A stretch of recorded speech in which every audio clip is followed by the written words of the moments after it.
હર હર મહાદેવ, હરિઓમ, જય માતાજી। અત્યારે વાગ્યા છે સવારના 9 ને આપણે તૈયાર થઈ ગયા ને તૈયાર થઈને આપણે જવું છે કાલાવડ। પણ એવું કંઈ હાઈનનું પ્લાનિંગ નહોતું, પણ સવારે ઉઠીને પ્લાનિંગ કર્યું દેવાનસિંહ પપ્પા કે એને લાઇટ ફિટિંગનો માલ બધો લેવા કાલાવડ જવું છે। તો મેં કીધું હુંય આવું, મારે કાંઈક તો લેવું જ હોય, જાતા હોય તો ભેગું જવાઈ જાય। સ્પેશિયલ લેવા જવું પડે એવું કંઈ આપણે લેવું ન હોય, પણ જાતા હોય તો કંઈક યાદ આવે। એટલે જો હું ને પપ્પા ને અમે જઈશી કાલાવડ, એટલે તૈયાર થઈ ગયા। વાડીએ ગયા છે ગાડી લેવા, એટલે થોડીક આપણે લાદી વેચી છે તો એને હું વાંચવી ખોટી, એટલે એ લેતા જઈએ। આપણે લાદીનો માલ તો બધો કાલાવડથી જ આવ્યો છે। જો હવે આપણે કાલાવડથી થોડાક જ સેટા રહ્યા નહીં, હમણાં પોકી જાય 15 મિનિટ। અને આ ગાડી લીધી, આપણે એમ થાય ગાડી લઈ, પણ ગાડી લઈ તો ખર્ચો વધે એના કરતા મોટરસાઇકલમાં એટલો ખર્ચો ન આવતો, ને આને તો ધરાય જ નહીં, ગમે એટલું નાખી દઈ। હા તો ભાઈ પેટ્રોલ મોટરસાઇકલમાં તો તમારે લીટરમાં પાછા આવતા રહ્યો, અને આ લીટરમાં નો આવે, આ 3 લીટરમાં આવે। ખર્ચો તો એટલે જેટલી સુવિધા કરીને એટલો ખર્ચો વધે, અને એમાં પેટ્રોલ પુરાવા જાય અત્યારે તો જ્યાં જાય ત્યાં દગા માણાને રૂપિયા વાળું થઈ જવું છે, પણ ઈ રૂપિયા કામ છેલ્લે નહીં આવે ઈ સમજતા નથી। છેલ્લે તો હોય ને ન્યા જ રહી, મહેનત ની કમાઈ હોય ઈ જ નફે, બાકી તો ત્રીજી પેઢી સુખી ન થાય। અને આપણે તો મહેનત કરવામાં માની છીએ એમ, એ આપણા છોકરા એમ કે વાપરી શકે એમ, ભલે રૂપિયા અત્યારે ન હોય આપણી પાસે, આપણે એમ લાગે કે આપણી પાસે એટલા બધા રૂપિયા નથી, પણ છેલ્લે આપણી પેઢી સુખી થાય એમ। અને અત્યારે જ્યાં જોઈએ આપણે તેમાં ખબર પડતી નથી પેટ્રોલમાં શું કરે શું નહીં, આપણે એમ કઈ 2000 નું નાખી દો, પણ એ 2000 નો આંકડો આવી જાય, પણ આમાં કેટલું ગયું કઈ ખબર પડતી નથી, કઈ લીટરિયા ભરવા બેહાતું નથી। ઘણી જગ્યાએ આપણે પુરાવીને તમે ગાડીમાં જાજા ખૂટા બતાવે, ઘણી જગ્યાએ પુરાવીને તો ઓછા બતાવે, એટલે આપણે ખબર પડે કે આમાં દગો થતો હોય એમ। અમુક ઠેકાણ તમે 2200-2300 ને ભરાવો ને તો એમ ફૂલ થઈ ગઈ બધે ખૂટા, અમુક ઠેકાણ 3000 માં માર એટલે તો કહું છું, એટલે જોતા ખબર પડે કે દગો થતો હોય છે, પણ આમાં હું રીતે હાલે છે, હવ દગો હવ ને ખાઈ આપણે તી જાણીશ। મહેનત થી કમાઈ તો રે સારું એમ, બાકી અત્યારે વાપરીને મજા કરી, અત્યારે તો મજા જ આવે। હા, પણ છેલ્લે ઈ પૈસા નભે નહીં, કારણ કે આ માણા નીકળ્યા હોય કેમ કમાતા હોય એને ખબર હોય, એ પૈસા આપણે સીધા લૂંટી લઈ તો કેમ થાય। દાણીદાર નું પાટિયું આવી ગયું, હા દાણીદાર આવી ગયું। પાછા વળી ગયા આપણા ઘર તરફ, એટલે ગુંદાશ્રી ના પાટીએ આપણે ગુંદાશ્રી થઈને જ બરડિયા જવાય। અને અહીંયા ઝાડવા તો જો વાવેતર થઈ ગયું છે નહીં, જો કેટલા ઝાડવા આવ્યા છે, એમાં કઈ ઘટે જ નહીં, કારણ કે જે આ ઝાડવા વાવે છે ને એ સદભાવના વૃદ્ધાશ્રમ વાળા વાવે છે, એટલે બહુ એનું કાર્ય સારું છે। કારણ કે આ શરૂઆત કરી એ ભાઈજી હઈ છે, જે આ સંસ્થાની શરૂઆત કરી ને એને ખૂબ ખૂબ ધન્યવાદ, અને ભગવાન એને જાજુ દે આવું સારું કામ કરે। કારણ કે રામો ગાય એમ લગભગ મારા અંદાજ પ્રમાણે 150 કિલોમીટરની રેન્જમાં ઝાડવાનું વાવેતર કરતા છે, અને અહીંયા જો આપણે ચાલુ જ છે હજી કામ, એ જ આગળ આમ સોંપાઈ ગયા છે, અને હજી આ બધે ખાડા ગારેલા છે ને એમાં બધે રોપી દે છે, એટલે અહીંથી લગભગ અંદાજે આમ ધોરાજીની ઓલી બાજુ લગી વહી ગયા છે, અને આમ રાજકોટ લગી, એટલે રાજકોટ ને ધોરાજી ને અંદાજે લગભગ 100 કિલોમીટરનો ગાળો થઈ જતો, તો હમણાં મોરબી બાજુ ને ઈ બાજુ એટલા કિલોમીટર આયલા હોય ને, ખરેખર તો ચોમાસું આવે ને એટલે આપણે 1 કે 2 ઝાડવા વાવવા જ જોઈએ, તો ધીમે ધીમે હે ને ઘણા વૃક્ષ વધી જાય, અને વૃક્ષ હોય તો દુષ્કાળ એક તો ન પડે, ઓક્સિજન ન ઘટે, અને લીલી હરિયાળી રીએ, ઘણો ફાયદો થાય। અહીંયા તો જંગલ જેવું થઈ જાય, એટલા ઝાડવા, અહીંયા તો હજારો ઝાડવા છે, અહીંયા તો એ 3 વર્ષ પર જંગલ જ થઈ જાય, એટલે આપણે 2-3 ઝાડવા ખરેખર તો વાવવા જ જોઈએ વરહોરે, અમે તો વાવી જ છીએ, અને આ સાયલી વાવશું લગભગ આપણે 10 ઝાડવા વાવશું, કારણ કે 5-6 તો આંબા જ વાવવા છે, અને લીંબોડી રાંતેન બીજા પછી વડલો કે લીમડો કે એવો 1-2 વાવશું, એમ કરીને 10 આપણે વાવશું એવું આપણે નક્કી કર્યું છે। એટલે વાવી નહીં તો કઈ નહીં, પણ જે આ સદભાવના વૃદ્ધાશ્રમ વાળા કે બીજા કોઈ પણ વાવતા એનું આપણે ધ્યાન રાખી અને ભાંગવા ન દઈને નુકસાન ન કરીને તોય વધારે સારું। અને ઝાડવા વાયવા ઈ કે વાયવે જ કર્મી નથી થઈ ગયા, પાછું એનું જતન કરવું પડે એને ઉછેરવા પડે ને આ લોકો એને ઉછેરે છે. આ તો 3 વર્ષ લગી ને પાણી પાય અને આ ઝાડવા જેવડા હોય 8-8 ફૂટના 10-10 ફૂટના. હા એટલે પરબારા હે ને મોટા જ હોય એટલે 2-3 વર્ષમાંથી જંગલ જ થઈ જાય પરબારા. હજી રોડ નું કામ ચાલુ છે, હજી કામ તો પૂરું થયું નથી. હા. ત્યાં ઝાડવા ચાલુ થઈ ગયા, વવાઈ ગયા ઈ આખા રસ્તે. કાલાવડ થી ઠેઠા પાટિયા લગી તો લાગે છે સાઈડમાં ઝાડવાનું વાવેતર થઈ ગયું એટલે રોડ 3 વર્ષ થાય 2-3 વર્ષ રોડ થાય ને ત્યાં લગભગ ઝાડવાઈ થઈ જાય. થઈ જાય, સરસ. હા. અને હકીકતમાં તો એટલા વાહનો હાલે, આવડા કારખાના હાલે ને એટલું પ્રદૂષણ વધી ગયું છે એની કોઈ વાત જ નથી. એટલે ખરેખર તો ઝાડવા હોવા હે ને તો જ આ બધું જળવા હે, ન કરતા 20 વર્ષ જાય ને આ તો માણસ એમને મરી જાય તડપી. ઓક્સિજન ને બધું આ ઝાડવાથી જ મળે ને. નહીં વાંધો આવે, બધે સમજી ગયા હે અને બધે વાવવા માંડ્યા એટલે વાંધો નહીં આવે. 20 વર્ષ જાય ને ત્યાં લગભગ હરિયાળી છવાઈ જાય એવું લાગે છે. આજ તો આમ તો વરાપ જેવું થઈ ગયું હે, કારણ કે સવારનો વરસાદ તો આવ્યો જ નથી, પણ બપોર લગી તો કઈ કામ થાય એમ નહોતા. અને બપોર પછી કઈ કામે ગયા નથી, કારણ કે સવારે હવે હાથી બધે જોડ છે ને વરપ છે. એટલે અત્યારે આપણે અહીંયા સત્સંગ વાળા બેનનો બધાનો પ્રશ્ન હતો કે નગારું રાખવાનું ઘટે છે ને પાર્વતી માને સ્થાપન નહોતું ને ચિત્રા માનું ને બધું અત્યારે ફિટિંગ બધું હાલે છે.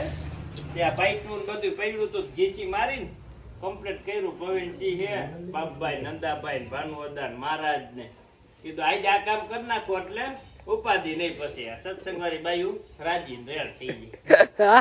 એક જો અહીંયા લાદી નીકળી ગઈ હતી, ફિટિંગ થઈ છે.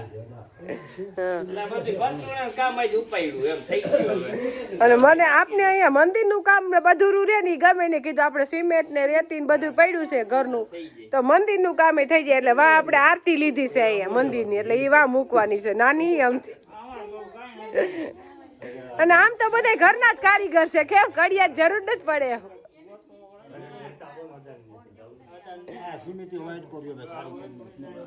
વાડી આવી ગયા આપણે અત્યારે ગંગા ને દોવા. સવારે તો દોવા આવ્યા હતા, હમણાં તો ગોવાર આવતો જ નથી કે મારે દોવાના ઢોર વધી જાય છે એટલે કે હું નહીં આવું. કીધું કાંઈ વાંધો નહીં, ક્યારેક ક્યારેક આવજો એટલે આપણે હાઈતમ કરવા જવાય. એટલે અઠવાડિયે કે 10 દિવસે એકવાર આવે એટલે ગંગા એની એવાય રે. બાકી તો આપણે 2 ટાઈમ દોઈ લઉં છું હું જ.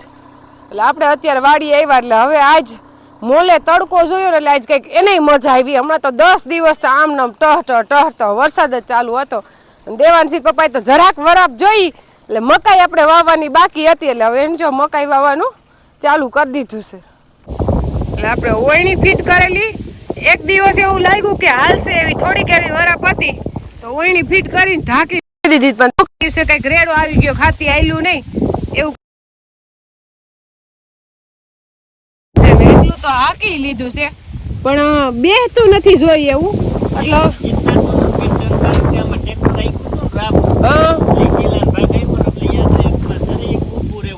એટલે મારે અહીંયા ઊભું જો હે એટલે આપણે દેવાંશભાઈ તો ભેગા જ હોય, આગળ બેસી ગયો પપ્પા એને જઈ. અને આમ તો આવું તો 2-3 દી મોર, પણ વરસાદ આપણે ધીમો ધીમો ચાલુ રહ્યો ને અહીંયા હે ને ગારો થઈ ગયો તો એટલે હાલ એમ જ નહોતો. અત્યારે મકાઈ નાખેલી જ હતી અને આપણે કીધું કપાસમાં આયરું નથી કરવી, આપણે 2 કેરા રાખી જ દીધા હતા. કીધું અહીંયા મકાઈ વાવ દેવી હે, ખડ તો છે જ, આપણે ખૂટે એમ જ નથી. આ ખડ કે દીખો પણ આ એમ કે થોડીક મકાઈ ખાઈ તો સારું, એમ મજા આવે, નવીન થઈ જાય. એટલે આપણે હાઈતમ માથે મોહનથાર નત કરતા, અહીંયા હાઈતમ માથે મોહનથાર થઈ જાય એટલે થોડીક નીણ ફરી જાય. બાકી ખડ તો ખૂટે એમ જ ન ખૂટ ઓલું ખૂટશે તા થઈ જાય. તેમ કીધું 2 કેરા મકાઈ વાવી દઈએ. તારે શું કરવું છે? ક્યાં આઈકશો તું ત્યાં બેઠો હે? એને દિયો ને ટ્રેક્ટર તો ખબર પડે, ખાલી મોટી મોટી વાતો જ કરે છે. આ લાઈક પણ વાવતા આવડે તને મકાઈ વાવતા? ઓલું તારું કરવે છે, તારું થઈ જાય. ઓલું તાલું તળો તો તાલું થઈ ગઈ. ચાલુ કરો. એમ નો ચાલુ થાય, આવડે તને હવે? એલું આપો હો લે ખબર પડે તમારા બેજા લે કેમ હાકું ખબર પડે દિયો તો ત્યારે જ છે એને કે વાંધો હે એ વાવશું ત્યાં લગન ભાઈ તો ભેગો જ બેસે. હાલો ચાલો કરો બેસી જા. અને જો આપણા કારેલીના વેલા જેવો વારો બાંધ્યો ને વેલા ચડાવ્યા એવા વેલા ભાગ્યા છે. હમણાં વેલા થઈ જાય આમાં વારામાં હોતા સીધા ચડવા જ માંડ્યા વેલા.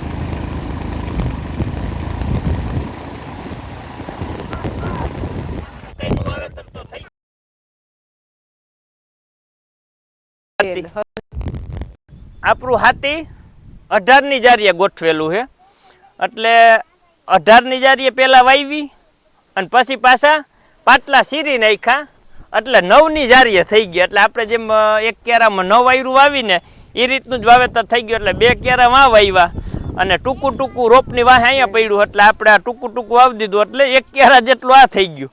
એટલે એટલી મકાઈ તો આપણે હે ને 1 મહિનો દી હાલે, કારણ કે અહીંયા 2 ક્યારા મકાઈ હતી આપણે એ મહિનો 1.5 મહિનો આપણે ખૂટી નહોતી. એટલે અહીંયા ના હોય ને તો આ વાટી નાખી બરોબર, કઈ ઉપાધિ જ નહીં. ગોવાઈ ગઈ ને જા વરસાદે માંડ વરાપ દીધી. હા એટલો બધો વરસાદ વેર્યો નથી અને આમ વરાપે નહોતી. પણ ભીનું ને ભીનું રહીએ ને હા એટલે પછી કઈ વાવેતર થાય નહીં, કારણ કે ગારો સોટે વિલે તો હાલવું જોઈએ ને. અને પાછું બીજું પ્રશ્ન એ હતો કે આપણે રોપ પાયો તો મહેશભાઈએ આપણે રોપમાં જોઈએ એવો વિકાસ નથી આપણો. અને એમાં વિકાસ નથી એનું કારણ એક છે કે આપણે ગઈ સાલ ઓર્ગેનિક ખાતર જે વાપર્યું હતું એ ખાતરમાં આપણે ચણામાં પ્રોબ્લેમ આવ્યો તો નહોતા થયા. એટલે એની અસર અત્યારે બતાવી, કારણ કે નિરાંતે બેહીન વિચાર કર્યો, કીધું આપણે રોપ નબળો કેમ છે. પછી ધીમે ધીમે વિચાર આવ્યો કે આપણે ચણાનું વાવેતર કર્યું તો એમાં ઓર્ગેનિક ખાતર નાખ્યું હતું, એ ખાતર ચણાને નડ્યું એમ રોપમાં અસર કરી છે. પણ એમાં યાદ કેમ આવ્યું કે જેવા ચણામાં પાન થઈ ગયા હતા ને એવા રોપમાં પાન દેખાય. એવા જયારે એના પાન છે ને વિકૃતિ વાળા, એટલે કે જેવા પાન આવે એનાથી અલગ. એટલે અલગ એટલે કે આપણે દાખલા તરીકે કે બકરાનું કાન હોય એવા પ્રકારનું એનું પાન આવે. એટલે જો એવો વિકાસ ન થાય અને વિકાસ રૂંધાઈ જાય અને મૂળિયાના જે તત્વો લેવા હોય લઈ ન શકે, કારણ કે ખાતર ઓવરડોઝ થઈ જાય. ખાતરને ઓર્ગેનિક કેવું કેમ ખેડૂને હાવ મારી જ નાખવાના છે એવું ખાતર દાબી દે કરે એવું ખેડ. આ તો ઠીક આપણે તો વીઘા 1 ના સૈણા હતા, વીઘા 1.5 વીઘા આખા ખેતરમાં વવાઈ ગયું હોય તો આપણે દઈ જાય ઓર્ગેનિક છે. આપણે કદાચ થોડું ખાતર વધી ગયું છે, આપણે એવું નથી કહેતા, કારણ કે આપણે ખાતર મણની બદલે 1.5 મણ વાવી દીધું હતું, થોડુંક હતું એટલે થોડુંક ખાતર નબળું અને થોડોક ઓવરડોઝ થઈ ગયો, બે ભેગું થયું. પણ આવતી સાલ જે આપણે ગઈ સાલ વાવ્યું એ અત્યારે રોપમાં અસર કરે એટલે એ ખાતર ડેન્જર તો ખરી, કારણ કે નકર અત્યારે અસર ન કરવી જોઈએ. હા ઉનાળો આખો વયો ગયો, શિયાળામાં આપણે વાવ્યું તો ઉનાળામાં કઈ વાવ્યું નહોતું. એટલે આપણે મહેશભાઈને કીધું હતું કે આમાં 2 કિલો NP ઓગારીને પાઈ દેજો. એટલે NP પાયું એટલે પાણી આવ્યું આમાં બધું, એટલે આ બધું ભીનું થઈ ગયું. એની હિસાબે નો વવાણું. અને ટેબોકોનાઝોલ 2% અને હ્યુમિક એસિડ લેવા હતા આપણે, કારણ કે એક ધારો વરસાદ ચાલુ છે ને એટલે એના મૂળિયા છે ને એ નીંદર કરી ગયા, એટલે કે એનું કામ કરવાનું હોય, જે ખોરાક રહેવાની પ્રક્રિયા એ મંદ પડી ગઈ હોય એની, એટલે એને જાગૃત કરવા પડે. એટલે આપણે હ્યુમિક એસિડ કાલ પાયું. એટલે પાયું એટલે કે પાણી ભેગું નથી પાયું, રેતીમાં ભેળવીને આસુ સારી દીધું. એટલે ધીમો ધીમો આખો દી વરસાદ ચાલુ રહ્યો એટલે એના ઠેકાણે ઉતરી જાય. જો પાણી ભેગું પાય તો એકદમ વરસાદ એક તો ચાલુ હોય અને પાણી આવે એટલે આપણું જે કામ કરવું હોય ને એટલું કામ ન કરે અને બધું બારોબાર નીકળી જાય. એટલે ટેબોકોનાઝોલ અને હ્યુમિક એસિડ એક જ ઠેકાણે પડ્યું રહે એટલે પાયામાં ઉતરી જાય, એટલે એના મૂળિયા સક્રિય થઈ જાય. અને કાલ નાખી દીધું ને આજ આખો દીની વરાપ રહી ગઈ એટલે એને વાંધો નહીં આવે. થોડાક એના મૂળિયા જાગૃત થાય ને એટલે ખોરાક મનસે લેવા એટલે 5 દી મોડો થાય રોપ, પણ થઈ જાય એ ફાઇનલ હે. એ ને રોપમાં કઈ વાંધો છે જ નહીં, બધું સારું જ થઈ જાય. ખાલી થળિયા મજબૂત થઈ જાય એટલે આવડો રોપે સોંપશું ને મરસી હારમ હારી થાય. કારણ કે દેવાનજી પપ્પા ઓલી વખતે એમ કહેતા હતા પોરે, આ મરસી નહીં થાય, આ મરસી નહીં થાય, થઈ ને એમ થાય જ. અને ઉપરથી આપણે મારી છે નર્સરીની પડીકી જે ઓર્ગેનિક આવી, એટલે એનાથી થોડોક આપણે વિકાસ સારો થાય. એટલે બે ઉપરથી ટ્રીટમેન્ટ કરી, મૂરિયામાંથી કરી, એટલે થોડોક વિકાસ થઈ જાય, એટલે વાંધો નહીં આવે. અને થોડોક લાઇટમાં આવી ગયો. ઈ તો મેન લાઇટમાં આવ્યો આજનો તડકો, અને મેન પ્રશ્ન હતો કે વરસાદ ચાલુ હતો ને ઈ, બાકી કઈ વાંધો નહીં. આજનો તડકો હોય ને કામ કરી બે ભેગું થયું. હ્યુમિક એસિડ પાયું એટલે એના મૂરિયા સક્રિય થયા, અને ઉપરથી આજ વરાપ આવી તડકો, એટલે બે કામ ભેગું થયું. હેઠેથી ટ્રીટમેન્ટ થઈ, ઉપરથી થઈ, અને વાતાવરણ અનુકૂળ આવી ગયું. ત્રણ વસ્તુ ભેગી થઈ ને એટલે આમ લાઇટમાં એની રીતે આવી ગયું. આપણે હે ને સોપાઈ એવો થઈ જાય ને અવડો અવડો ઘણો અવડો નથી કરવું. હાલો હવે આપણે મકાઈ વવાઈ ગઈ ને એટલે આ ઉપાધિ ની, નકર હવારમાં પછી હે ને રેડો રાઈટ ને આવી જાય ને તો રીવ રહી જાય, તો પછી કાલે મકાઈ વવાય નહીં ને મકાઈ એમને રે વાયવા વિનાની. ગાયું નું પેલા ને આપણે જો ફૂલઝાડ નો રોપ તો હે ને બહુ લેણા દેણી તો એમાં તો છે જ નહીં, પણ તોય આપણે જેટલા જોઈશે ને આ 30-35 છોડવા હે આપણે જોઈશે. પણ મેં ઘણા કીધું એવું રોપ કરી રાખી છે, એને પાછો થઈ જતા તમે પાછો વાવી દીધો છે. મેં કીધું ઈ ઉજરશે તો દેવું, આપણો પૂરતો તો થઈ જ ગયો છે. મેં આમાં કેટલો બધો વાવ્યો પણ આટલો જ નીકળો. કઈ વાંધો નહીં, થઈ જાય તો. ઈ બી એમાં શું છે, આમાં વરસાદ છે ને એમાં ઉગી ગયું હોય ને ખોટું થઈ ગયું હોય, ખોટું થઈ એટલે ગયું એવું ઝાડવા માથે જ આપણે આપણો પૂરતો થઈ જાય. એટલે આપણે આયરા હમણાં રોપાઈ જાય થોડેક ટાઈમ, મરસી હારો રોપાઈ જાય. અને આમાં અત્યારે માઇનોર ક્યાંક દાણો દેખાય છે, કારણ કે કોક વૈધાની મહેશભાઈએ સાટ મારી ઉપર, કીધું વૈધા સાટી દો એટલે કોક દાણા દેખાય છે. જો રાતનો કોઈ રેડો આવી જાય તો આ ધૂળ વગરશે એટલે ડટાઈ જાય, નકર પછી હવારે અને હમાર મારી દેવું. અત્યારે હમાર હાલે એમ નથી, કારણ કે અત્યારે એને ગારો હે ફૂલ, ગારો બહુ